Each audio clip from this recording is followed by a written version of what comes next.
En primer lugar, quiero saber un poco qué análisis haces de la elección que tuvo lugar el domingo y al cual al peronismo le fue muy bien en relación a la Libertad Avanza, que era la otra fuerza grande que disputaba.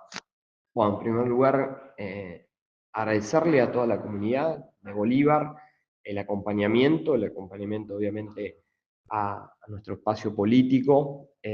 Sin duda que se vivió una jornada de pleno derecho cívico donde todos lo pudieron ejercer. Un poco hicimos un resumen el día domingo, donde realmente los bolivarenses pudieron expresar con todas las ofertas, que fueron muchas, las ofertas electorales, y darnos por una gran mayoría, prácticamente duplicando la segunda fuerza política en Bolívar en el caso del Consejo Liberante, y sacando una amplia ventaja, la cual fue sin dudas también parte de la definición de lo que se configuró en la estructura seccional, dando la posibilidad de, después de 20 años, que el peronismo recupera las 3 bancas en el Senado de la provincia de Buenos Aires.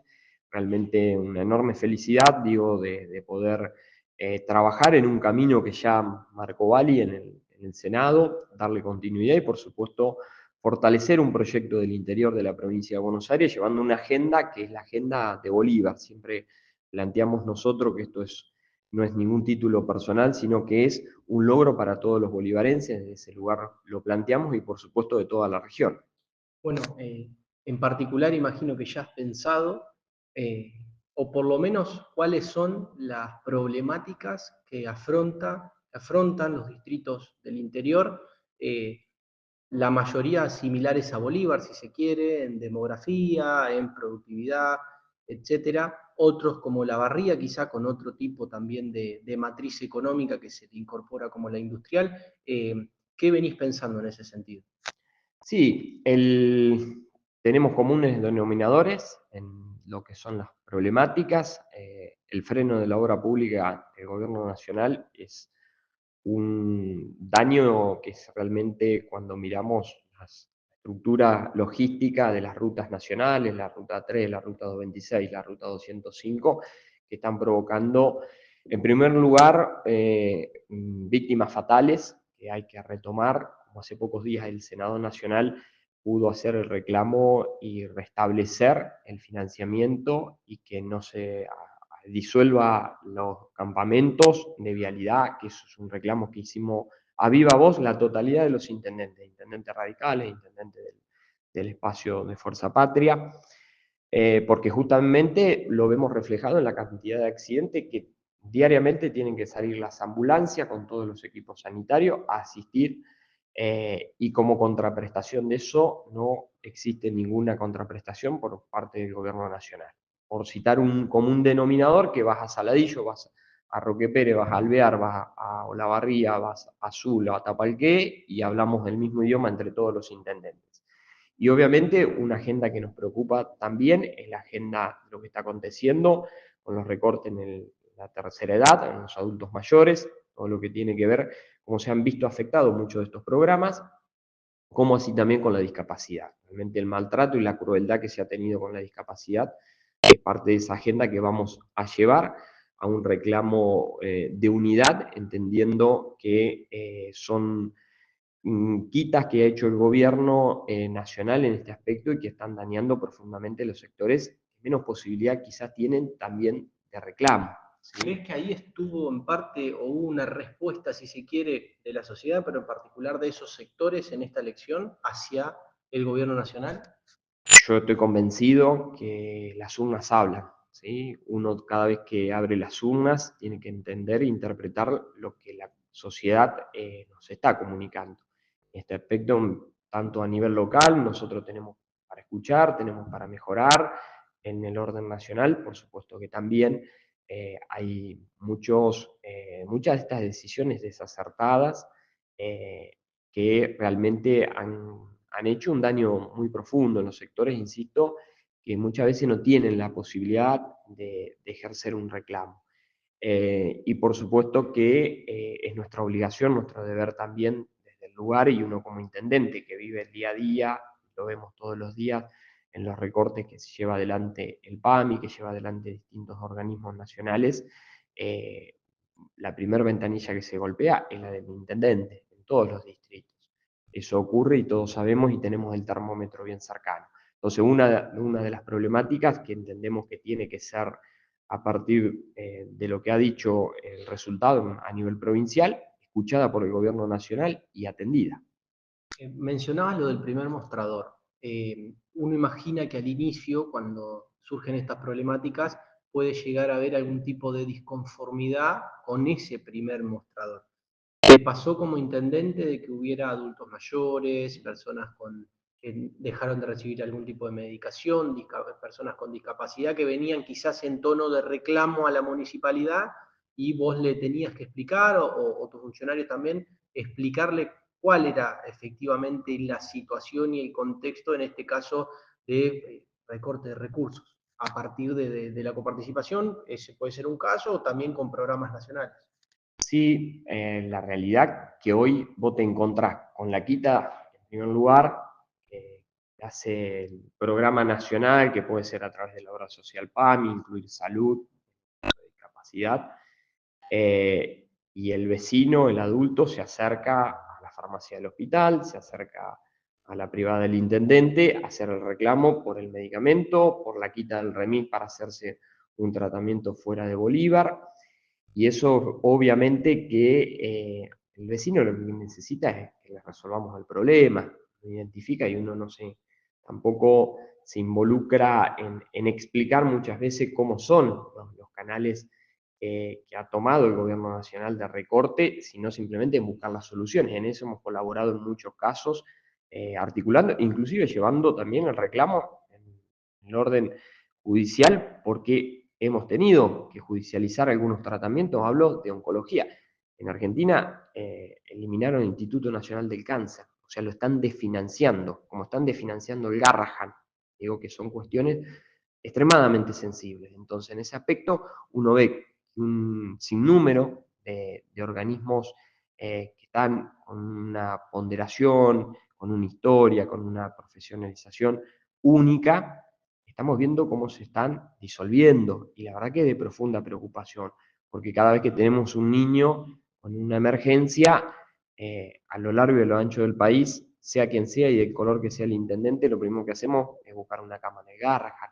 Entonces me parece que ahí son las discusiones donde nosotros tenemos que estar en la cercanía, pero también tener esa red de contención que son estos organismos que hoy están siendo desfinanciados. Yo creo en este aspecto y espero una reacción positiva porque, insisto, que las urnas hablan, los resultados hablan y uno tiene que tener la capacidad de interpretarlo. Y me parece que la violencia, las campañas destructivas, las campañas que realmente, nuestra campaña que planteamos en Bolívar, junto a Bali, junto a Franco, y a toda la lista y a todo el equipo de gestión, una campaña de propuestas, de contar lo hecho, de contar lo que estamos haciendo y lo que tenemos pensado para el futuro de Bolívar.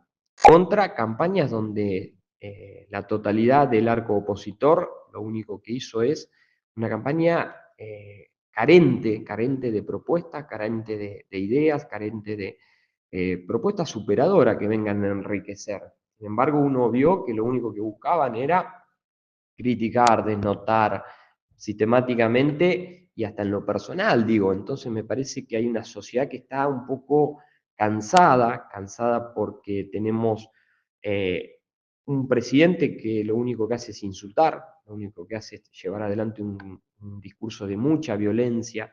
Me parece que es momento de bajar un cambio, y de evitar muchas veces las respuestas. Si uno entra en la agresividad, de mi boca habrán visto que en ese aspecto y nuestro trazo de campaña fue, insisto, de propuesta, de no responder ninguna agresividad, porque creo que estamos frente a una sociedad y tenemos una responsabilidad como dirigentes. Parece que si a la violencia que ejerce el presidente, toda su dirigencia, abraza la violencia como eje comunicacional, llevamos a una sociedad, a una crispación que no es sano y que no es saludable para una Argentina que la necesitamos unida, para una provincia que necesitamos unida y para un municipio y un partido de Bolívar que lo necesitamos unido. Esto no quita defender ideas, esto no quita discutir ideas, pero me parece que no podemos caer en discursos de la violencia, en discursos de la agresividad, porque no construyen y no nos llevan a ningún lado. Seguramente, bueno, vas a tener más tiempo, digo, estos meses luego del resultado, porque uno ya te va a ver a partir del 10 de diciembre en la legislatura provincial, y bueno, dejando atrás una etapa importante, eh, no quiero decir si transitoriamente, definitivamente, no creo que sea ahora, no es momento, pero sí que en la práctica vas a dejar la municipalidad. eh, Te tocaron 2 años como interino, de 2017 a 2019. Sos todavía el intendente más votado de la historia democrática de Bolívar, del 83 para acá, y vas a tener un mandato y medio completo llegando a diciembre. Una pandemia, alguna que otra crisis económica, un contexto como el que estamos viviendo. ¿Qué balance haces, si es que más o menos podés esbozar algo? Sí, a ver, en primer lugar creo que como siempre uno es parte de un gran equipo, parte de un proyecto político y en esto entendemos que todos somos soldados de una causa, nos toca distintos roles en distintos momentos. La verdad que en esto los desafíos siempre mencioné y dije que en el caso de existir la posibilidad y el acompañamiento no era testimonial en ese aspecto, que se puso muy en discusión. En mi caso personal, lo dije y lo voy a cumplir. Y por supuesto que también es grato en este sentido. Hablaba anteriormente de todo ese camino que ha trazado Bali en el Senado, de que junto a él también este proyecto y junto a un equipo de colaboración y de trabajo diario hemos construido un Bolívar. Mirando retrospectivamente del 2011 a la fecha, son muchos los logros, ¿no? Muchos los logros cuando nosotros apenas hace 2 años sufríamos los cortes de energía eléctrica y hoy ya no están esos cortes de energía eléctrica. Teníamos limitaciones para hacer una conexión de gas y hoy no está. Teníamos una deuda con aquellos que no tienen acceso a la vivienda y hemos logrado más de 1000 soluciones habitacionales. 2.000, casi 500 vecinos que no tenían una escritura y hoy lo tienen. Creo que un sistema de salud que habían anunciado en su momento con bombos y platillos, la solución al tema imágenes a través de un resonador que nunca funcionó y hoy tenemos un resonador de última tecnología. Claramente falta, claramente me habrán quedado cosas en el tintero para hacer, pero también insisto que hemos podido sostener un Bolívar con un perfil, que sobre todas las cosas nos da mucho orgullo poder haber construido más de 6 edificios educativos, desde escuelas especiales, jardines maternales, un centro regional universitario que, como buena decisión política en su momento, el gobierno de Simón trajo carreras, nosotros construimos un edificio y hoy tenemos un abanico de un sinnúmero de carreras. Como así también las casas del estudiante, 3 casas del estudiante para jóvenes que no se le pueden ofrecer carreras acá en Bolívar, que van y tienen una oferta educativa en La Plata y la última en Capital Federal, con una cercanía a la Universidad de Medicina, a la Facultad de Medicina, para formar médicos, que es una carencia que tiene el interior de la Argentina. Eh, Podemos hablar mucho de esta temática, seguramente que miramos en planos de inversión en infraestructura y vemos un Bolívar totalmente distinto del 2011 a la fecha, pasando por un aeródromo, hoy es el día que cumple su aniversario, donde tenía una pista que no se había ni siquiera bachado desde el año que se construyó, hicimos nueva la pista, instalamos un radar meteorológico, que es una herramienta que hay 15 solamente en todo el país. Bueno, tenemos mucho para charlar.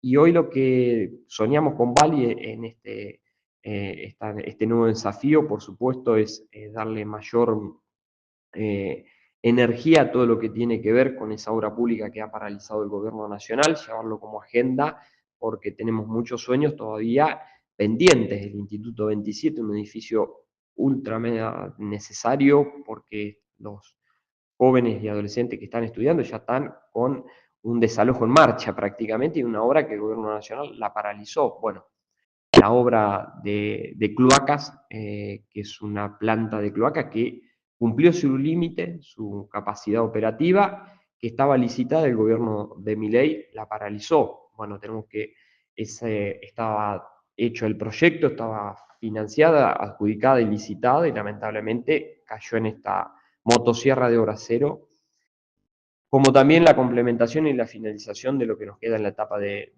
cloacas de la localidad de Urdapilleta. Un pirobano que cuando ingresamos ni siquiera había un proyecto de gas y hoy tienen casi 500 viviendas la posibilidad, en la cual ya 200 están conectados al gas. Entonces creo que en este aspecto se pudo y se hizo con muchas veces los tiempos que uno desea son menores, los vaivenes de los cambios de gobierno, los vaivenes de la economía argentina permitieron hacer algunas cosas con menor tiempo, otras se han dilatado, pero tenemos claro una construcción de ciudad, eso que tiene que ver con una planificación. Ningún gobierno puede funcionar sin planificación, ninguna ciudad puede funcionar sin planificación, y en ese aspecto creo que hemos trabajado en una ciudad que hoy permite, ante las posibilidades que no existen lamentablemente hoy por una situación de quita de muchas medidas competitivas que le daban a la industria al haber desaparecido, hoy tenemos condiciones para radicar en nuestro parque industrial cualquier tipo de industria, porque tenemos energía, porque tenemos tanto gas como energía eléctrica. Insisto, hace 2 años, si no hubiéramos finalizado esta línea 132, realmente hubiera sido muy complejo, muy difícil y diría imposible. O sea, hoy tiene que estar, tendría que acompañar, digamos, el contexto económico para que se radiquen empresas y den trabajo en Bolívar, porque todo lo demás ya está efectivamente listo. Bolívar está con todas las condiciones y los brazos abiertos para recibir cualquier tipo de industria, en el sentido de las condiciones que podemos ofrecer. Si miramos a la redonda, en la experiencia que he tenido de caminar y transitar la séptima sección, Azul, por ejemplo, una ciudad que más que nos duplica en cantidad de habitantes, tiene grandes problemas energéticos producto de justamente falta de inversión en ese sentido. Bueno, Bolívar hoy tiene una capacidad energética que tiene las condiciones para que se radique cualquier tipo de industria en ese aspecto, como el caso del gas también. Entonces tenemos un parque industrial que se mejoró muchísimo y que cuenta con lotes también con un beneficio de promoción industrial, donde por 10 años no pagan ningún tipo de tasa quien invierta en nuestro parque industrial.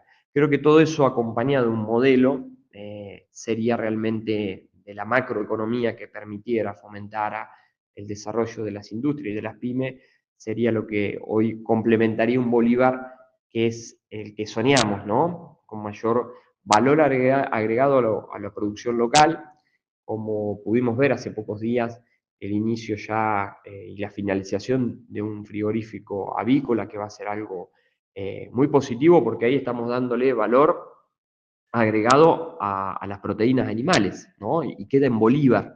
Hoy prácticamente el 100% de lo que es el pollo que consumimos viene fronteras afuera de Bolívar. Esto empezamos de a poco, teniendo un frigorífico que realmente quien tomó la decisión de la inversión, quien lo tomó el desafío, ha hecho algo modelo y ya permite irradiar en toda la zona y la región. Entonces vamos a poder sacar inclusive producción de Bolívar para afuera, procesar en Bolívar y comercializar y ir cerrando esos círculos. Ahorramos logística, ahorramos y damos valor agregado fundamentalmente a nuestra materia prima, ese maíz que se produce en el campo, se transforma en proteína animal y por supuesto lo tenemos en Bolívar reemplazando en la góndola un cajón de pollo que viene de Entre Ríos o de otras localidades que lo vamos a poder desarrollar todo en Bolívar. Mencionabas ahí parte de lo que es el sector agropecuario. ¿Qué informes o información te trasladan a veces los productores o las entidades representativas de los productores en torno a la situación actual, al contexto que están, bueno, siendo severamente afectados, por lo menos una parte importante de los campos de Bolívar, por el desborde que ha sido el arroyo Vallimanca, lluvias posteriores que también han complicado. Estamos viviendo una etapa que realmente la inundación nuevamente nos está haciendo un daño realmente muy importante en todo lo que es la región, ¿sí? Vemos partidos que desde marzo, en un hecho atípico este año, lo hablábamos hace pocos días con el ministro, para fin de febrero estábamos pidiendo la emergencia por sequía. A partir de marzo empezó el ciclo de lluvia y al mes y medio estábamos pidiendo la emergencia por inundación. O sea, el cambio climático es una realidad, por eso hablo del radar meteorológico, la importancia que tiene, asociado a un INTA que tenemos que abrazarlo, tenemos que unirnos y que no lo disuelva el gobierno nacional, porque es una herramienta para el productor agropecuario, el INTA, más radar meteorológico, más proyecciones que le permiten tener certeza de qué producir, cómo producirlo, muy exactas a partir de estas tecnologías. El productor, claramente, la afectación hídrica le provoca un daño, pero también creo, insisto, que no es un factor coyuntural. Ahora, hay una cuestión que no se está esbozando y que estoy viendo y charlando con muchos, que tiene que ver con el incremento de la dolarización de todos los costos, y en detrimento justamente de lo que son los valores de la producción de granos, fundamentalmente lo más afectado que está haciendo hoy. ¿Por qué? Porque los valores y los costos de la logística han crecido enormemente, y sin embargo no se ven reflejados en las pizarras de los valores del cereal, lo cual así disminuye notoriamente la rentabilidad.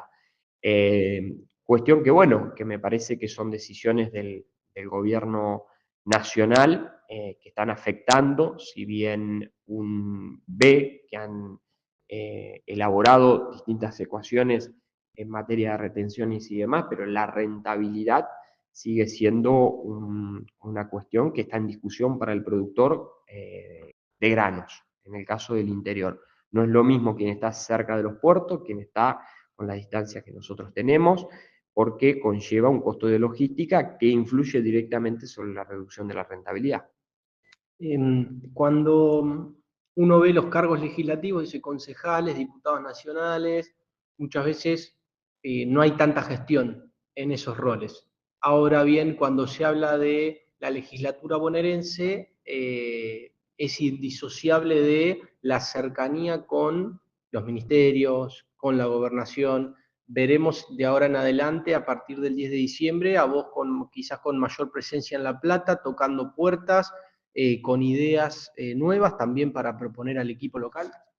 Sí, en estos, como mencionaba, digo, es un trabajo articulado con la provincia, un trabajo articulado totalmente de Bolívar. Nosotros somos quienes de alguna forma, y lo planteamos en la campaña, ¿no? Es la posibilidad de la senaduría para Bolívar, en el sentido de la defensa que pretendemos de nuestra localidad y de ir a luchar por todos aquellos sueños que tenemos en una agenda que nos planteamos, y es lo que vamos a hacer con la impronta y la experiencia de repente que uno tiene en el cargo ejecutivo. Obviamente esto es un cargo legislativo, tiene sus diferencias, y creo que en ese aspecto la verdad que vamos a poner junto a Bali, junto a Franco, a todo el equipo, toda la energía para darle continuidad y para luchar por aquellas cosas que tenemos en claro que faltan para nuestra ciudad.